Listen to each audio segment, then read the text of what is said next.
Baruch Rabotai, très bonne journée à tous et des très bonnes nouvelles. On est aujourd'hui le 10e jour du mois. On avance Baruch Hashem, on fonce vers Pessah, qui est aujourd'hui le représentant du jour. Le 10e, c'est qui l'attribut qu'on va lire tout de suite? Dan. Dan en hébreu veut dire quoi? La justice. Justement, Dan, il a une bracha unique de son père. C'est dans la parashat Vayechni. Dan yadin amo ke'achat shivtei Israël. Dan va pouvoir juger son peuple, car il se juge lui aussi toujours avant. Et voilà, je vais dire notre grand défaut, notre grand Hametz, que ça me rappelle une histoire qui était vraie. Je l'ai lu il n'y a pas longtemps. Il y avait dans une ville quelqu'un qui prêtait de l'argent avec de l'intérêt, beaucoup d'intérêt. Et tous les gens de la ville, qui n'avaient pas les moyens, ils sont venus se plaindre chez le rabbin de la ville, s'il peut le parler un petit peu, qui va essayer de faire quelque chose. Vous savez très bien que c'est interdit dans la Torah.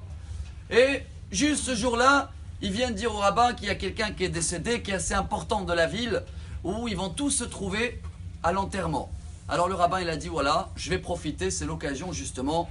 Et le rabbin fait un discours magnifique que tout le monde le connaît par cœur, que personne après 120 ans va rien prendre avec lui dans la tombe. Il n'y a que la Torah, les mitzvot et les maasim tovim.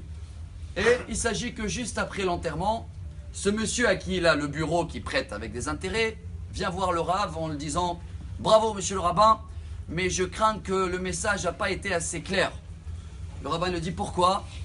Il a dit « Parce que vous savez, dans 1 heure je vais ouvrir mon bureau et les gens ils vont venir chez moi et ils vont se bagarrer avec moi sur 7% ou 10% d'intérêt que je prends, et que de toute façon eux après 120 ans ils vont rien prendre après eux.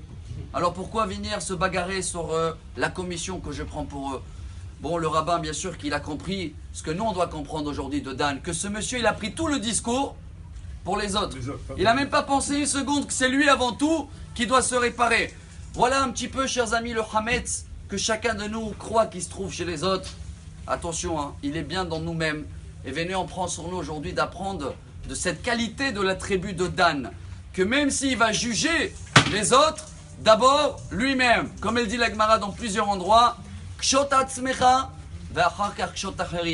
regarde-toi à l'intérieur, si tu es vraiment irréprochable, tu peux reprocher des autres. Alors que Bezrat Hashem, nous tous, on va avoir un bon jugement. On termine avec la Torah, la dernière Torah de Rabbi Nachman de Breslev, dans l'Ikouté Moharan 282, et qui dit au cas où on juge les autres, ce sera un bon jugement. Et dans ce cas-là, vous allez voir que même en haut, ils vont ne juger que pour le bien. Bon nettoyage pour Pessah et bonne journée à tous et des bonnes nouvelles. Amar Rabbi Elazar, Amar Rabbi Hanina, Talmidei Chachamim.